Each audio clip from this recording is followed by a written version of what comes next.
Hey Pitmasters, what is up? Today we're going to be looking at the ultimate knife set for Pitmasters.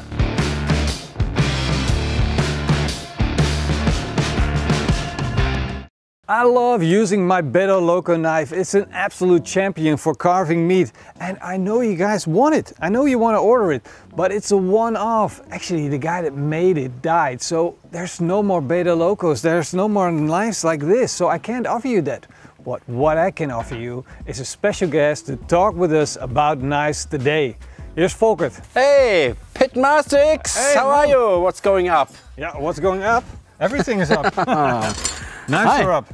Nice to meet you again. I'm so happy you're here. Yes. Let me first introduce you.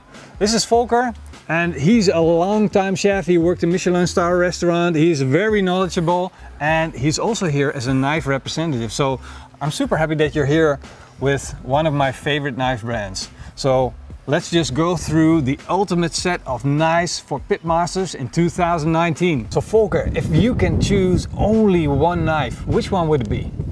You must take this one. The Besuch classic chef knife, and a professional cook can do everything. This was actually one of the first knives that I bought, a chef's knife, and I didn't have all the money in the world to buy an elaborate set. I bought a chef's knife and I basically learned to do everything with it. Yes, with this knife we take every day in a professional kitchen. With this form you can rolling motion. So this is for cutting herbs? For cutting herbs, or you can cutting vegetable. Onions. Onions, yes. For the onions it's this form very good. Yeah. Yes. And this is also suitable for chicken bones, for instance? You can chop it? When you cutting the bones of the chicken, you only take this part here. Yeah. Yes, then you can chop it. And if the bones get bigger, you take a different knife, right? You take a different knife, a bigger one. I like big knives. Yes, I know. So which one is that? You got a big knife with you. Show me. My big knife is this here. Whoa. A very big knife. 18 centimeters, classic butcher knife. The cleaver. The cleaver, yes. You can chop the bones, the big bones. You take this and you can hack also the wood if you want. You chop the wood? Yes. We don't have any trees here, Marcel. Don't hack it in the middle board. Wat wil je? Marcel asked me to cut the board in half. No, we cut the potatoes. Potato in half. Let's not invite any more knife people. It's dangerous. We have with barbecue, we have a lot of these beef rib racks. Yes. And when you cut them, the last little bit, it's and you connected together. Chuck. That's what this is for. Yes. This is absolutely perfect. Yes. And it's from the classic series also. Yeah. When I did the pork belly burned ends video, I went to the butcher and we got this really giant XL version of pork belly, and the bones were still in there. Yes. And he showed me how to get them out. And this was the knife that he used, like work around it. Yes. And I really started to like this knife. I have one of these actually, but it doesn't look as good as yours. Yes, it's a deboning knife, and you take this knife like this. Yes, because you must cutting over the bones, around the bones, then it's flexible. Yeah, exactly. Yes. So that's the good part where I really advise to get a knife like this, because you can get around things. Even when you're working with pork skin and you want to get it off, you press it down. Yes. Fillet it almost. Yes. And that's what this knife will do. So it's like a multiple use tool. One part you're deboning your meat, on the other part you're having this flexibility to work around the bones. Basically you can get at points where you normally wouldn't be able to get. I think you're a professional cook. I would love to be. Yes. So this one, Volker, what do you use that one for? Yes, it's a very good knife for the pitmaster. And why do German people always say pissmaster? This is the same thing. Every German guy says pissmaster. This is not good. And he has some air pockets intimated for the classic series. Yeah. And this is the professional knife for the pitmasters. You can cut the meat, long slices you can cut for the roast. When you see a hobby cook, yes, he's cutting. Yes. Yeah. And a professional cook, he make A long slice. One long slice. One long slice. That's and the way then to go. it's ready. Good. The knife is coming. Have a break. Or it could be more shoes. Pakketje. Goeiedag. I show you, yes? Yeah, show me. So why is this one later than the rest? Because we've got a special knife for you. A Special very big knife for you. Oh, A big knife for you. I like big knives. Yes, I know. Your knife. My knife? Your knife. A small one. It doesn't look really small. Oh, this is heavy. Yes, about 800 grams. 800 grams. Yes. Cool.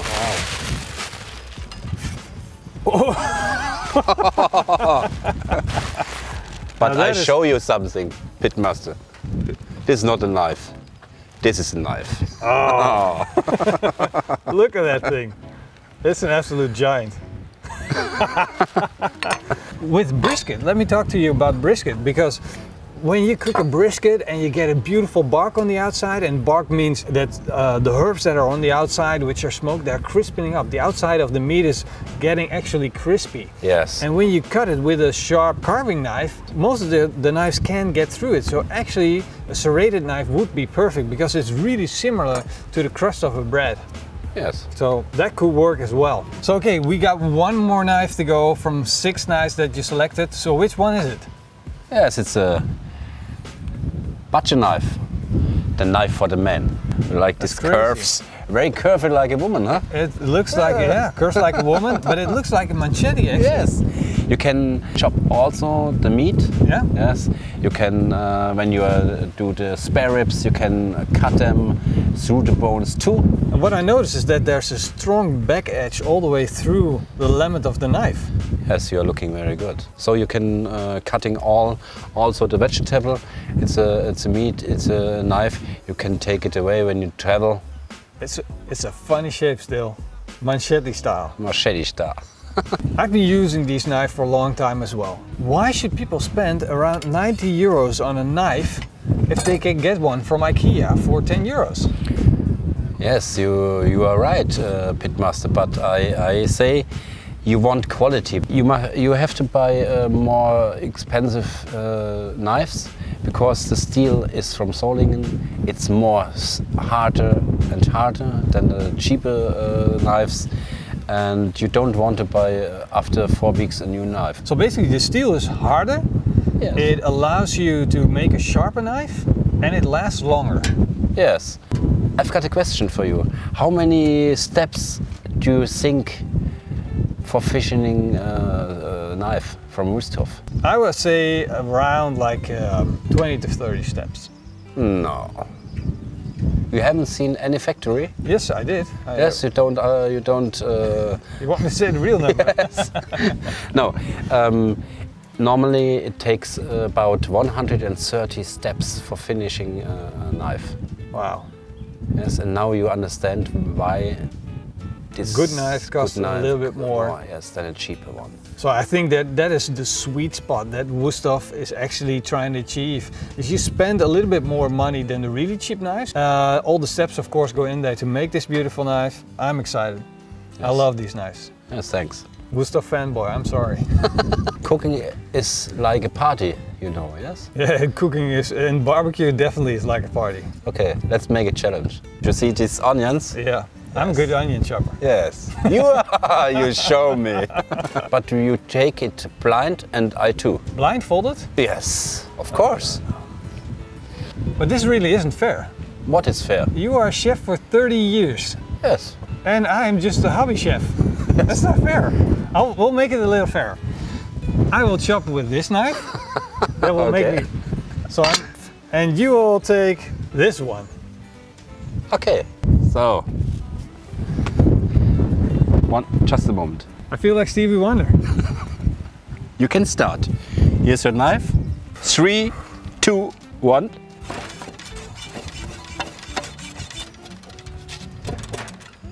Done. 3 hours, Later. 20 minutes. No, come on. No, it was more like 3 seconds. It felt like really scary. You're getting scared now, right? Yes. Why are you smiling? I know you're smiling. 1, 2, 3, go. That's not fair.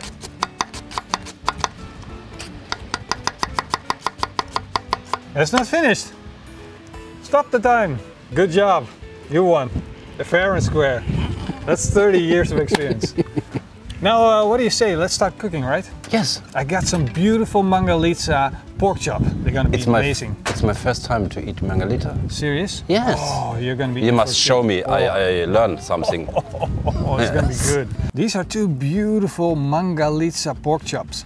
Look at them. Look at how thick that fat cap is. It's just incredible. If we compare this to Iberico, it has less intermuscular fat, but a lot more on the outside of our pork chops. This is a true heritage pig. This pig is so old, it has that wool hair, like an ancient type of pig, and it has a lot of omega-3, so actually this fat is pretty good for you. We're going to take off a slice of the outside fat cap, so I want to ask you to do it for me.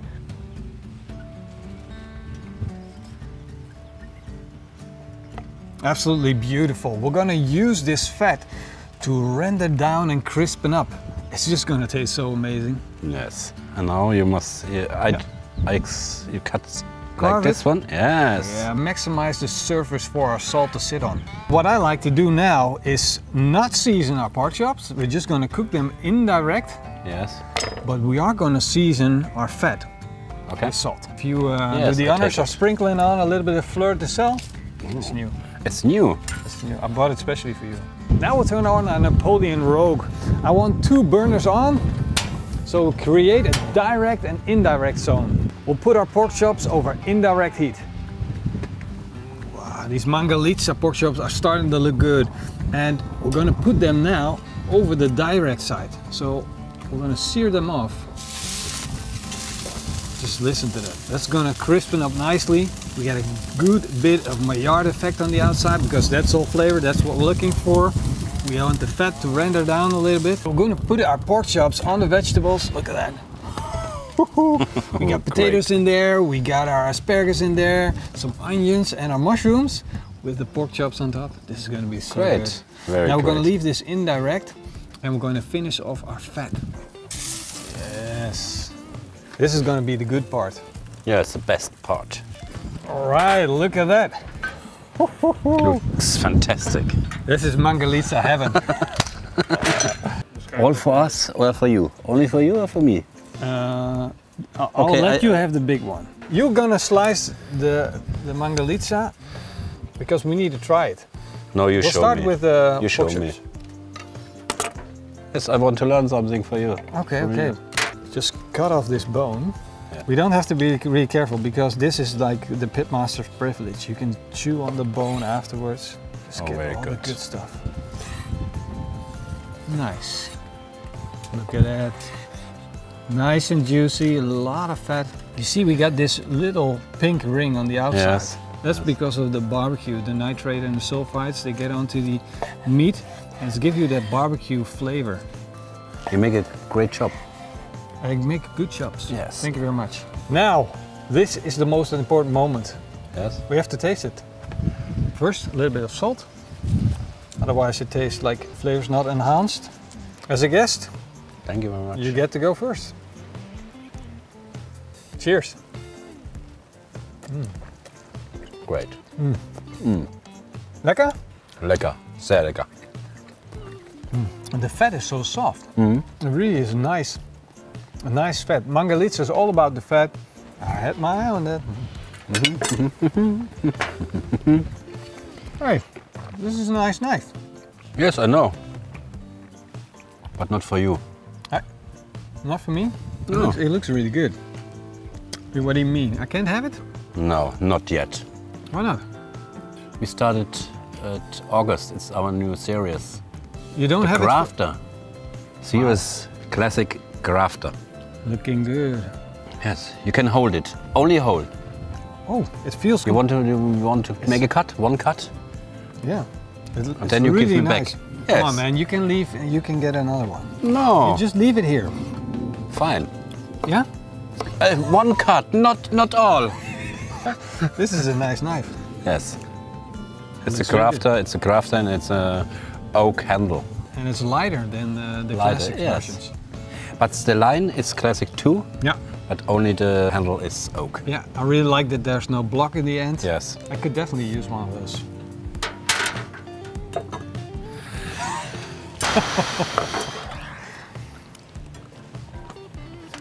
Oh. Oh. Oh my God. This is good. It's yours. I can have it? Yeah. Oh, schmeckt es geil. Oh. It's geil. Yeah, this is really good. You can see if you cut it, the juices pop out. So this is your first time eating mangalitsa. Yes. You now tasted the pork chop, you tasted the fat, but the fat is where the real magic is. Yes, it's very good. One of the most amazing pigs. I should come tomorrow again. I almost forgot about the cheese dip that we had. And now? Dip. Now we dip. There you go. Camembert with potatoes. Still, my favorite part of the cook, the fat of the mangalitsa. Well, I had a lot of fun today. It was fun to grill with you, Volker, and thank you for showing us around these knives because, man, it's always important to have the right tools for the job. And we definitely had some good clarification on what knife serves what purpose and what technique to use. So always excited about that. And I just want to say thank you. Thank you for being here, and thank you. Hope to see you again. Yes, I hope too. Well, if you guys enjoyed this video, then let me know. Give me a big thumbs up and a comment down below. And I want to say a special thank you to all of our patrons and our YouTube members. You guys freaking rock. Hope to see you next time. Until then, eet smakelijk and keep on grilling.